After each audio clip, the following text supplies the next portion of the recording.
as a youngster or a teenager sitting watching the ads of Brent on the TV, you know, before entering this industry, and I was at school, I had no idea that I would, later in my life, I guess, and now on 3 occasions, be closely associated with Brent. There came a time when natural resources became so precious that men were forced to seek them in alien environments. From all over Earth, men and materials were gathered, machines the like of which had never been seen before. This mighty endeavor required a vast investment and a leap of technology as great as that which placed the first men on the moon. So I kind of look back and smile and when I saw those moonscape ads of Brent in the 70s. The oil industry was inspiring Scots like John Gallagher, and while other nations had to worry about brain drains and losing their talent, North Sea oil was enticing Scots back home, including one young Aberdonian working in the sunny climes of the Caribbean. No reason to get excited. Was invited to come back to the UK to help in the conversion of a tanker that was going to load oil off what was called the Montrose Alpha platform. I didn't know anything about this, except what I did know was that the North Sea, where I was born, was a pretty grey and inhospitable place, where I was much more happy in the Caribbean or the Mediterranean. But they took me up to the vessel and we did the conversion, sailed it out to the North Sea, and all of a sudden there's this fantastic structure coming out of the North Sea, and clearly for me this was a life-changing experience in terms of where my career could go, because I had no idea that this phenomenal industry was just emerging on my own doorstep. Oil wasn't just shaping future careers for people like Tom Smith and John Gallagher. It was about to determine the course of Scotland and the UK forever. Britain was struggling. The miners were striking. And to cap it all, the Organisation of Petroleum Exporting Countries, OPEC, forced up the price of our oil imports.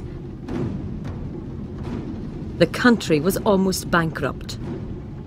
Even before the first barrel of oil had been produced, it was being seen as a lifeline.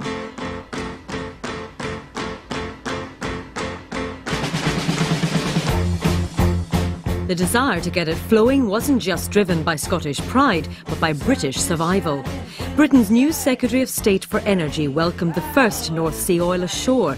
It was a momentous day for the government and for Tony Benn.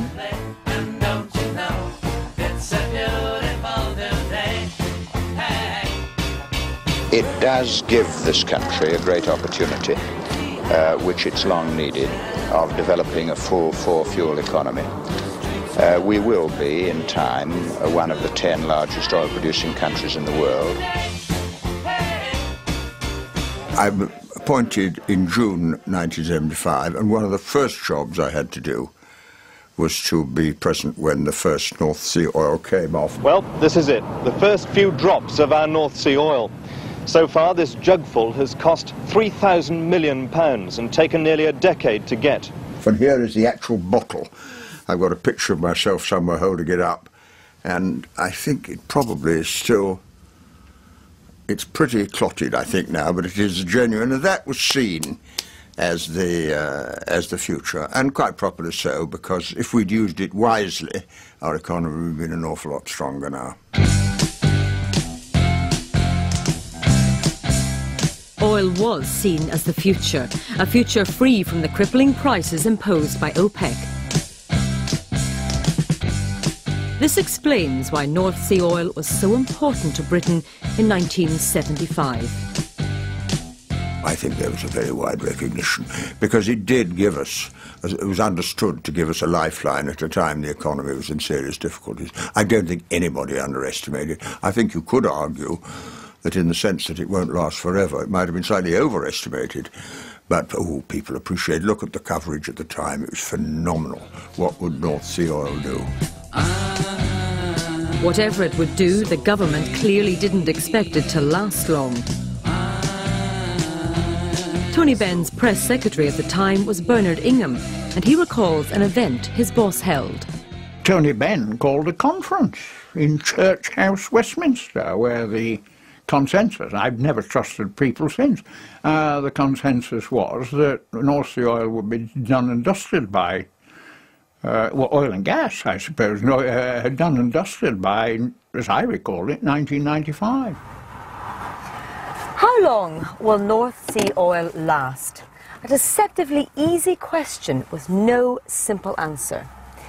These government papers in the 1970s state that the oil in the North Sea will be exhausted in the 90s. And they refer to a Treasury meeting in Westminster, which Gavin McCrone attended. I certainly thought, in those papers, which have been dug up now from the records, I was quite surprised to see what I said in many cases. But one of the things I clearly was expecting was that the oil would last about 20 years, and that would be that. Well, it's now more than 30 years, and it's still there. So I didn't foresee that it would go on as long as it has done. Even now, many people think that North Sea oil is about to run out. People like environmental campaigner Jeremy Leggett, who's chairman of the company Solar Century. I think if I had to guess, the crunch is going to come in 2010, plus or minus 2 years. If you look at the flow rates, not the stated reserves, the proved reserves, or all the arguments about reserves, just the flow rates in the projects that are reported by the oil industry coming on stream, you see that around 2011, you see the flow rates drop off quite spectacularly. And that's the time, I think, when a lot of people are going to wake up to what's going on and start asking the fundamental questions about what life is going to look like in the second half of the age of oil. Speaking to people like Jeremy Leggett and Gavin McCrone sums up the fundamental problem of investigating Scotland's relationship with oil. How can we get to grips with it if no one can agree on how much oil there is or when it's going to run out? One person who's spent a considerable working life studying and writing about oil and oil reserves is Professor Peter O'Dell. Well, let's say first that the oil is not declining. It is sometimes presented by people as being in decline, or oil as having reached its peak. If there's a peak, it's not going to be due to the lack of supply. It's going to be due to the lack of demand. So how much is he actually talking about? There are at least 20, 25, even 30 billion barrels of the stuff left. And that's quite a lot. It's not quite as much as we use already, but it's not far short. So there's a lot to go for. And moreover, there are still parts of the UK continental shelf that have never been examined at all in any great depth. And so that could be the low end of a range which would take us into a period when we have access to as much oil again as we've already used, if not more.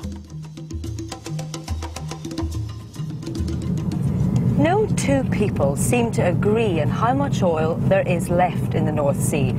So to find an answer, I've decided to follow the money.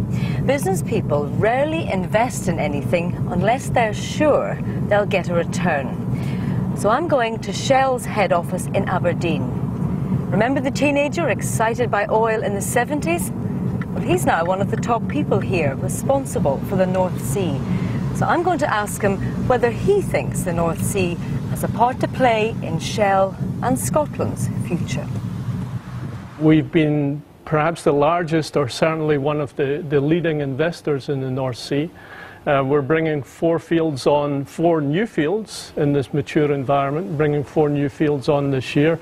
We're talking hundreds of millions of pounds. The plant rejuvenation work that we're doing is hundreds of millions of pounds. The work that we're doing cross-border across the North Sea, linking up Norway and the UK, which is a growing trend in our industry, again, hundreds of millions of pounds. So there seems to be quite a lot of the black gold left in the North Sea. My investigation shows at least 25 billion barrels, and that's a conservative estimate. Now, to get to the bottom of understanding oil, I'm not taking anything for granted. We always hear people talk about barrels of oil, but what exactly is a barrel of oil?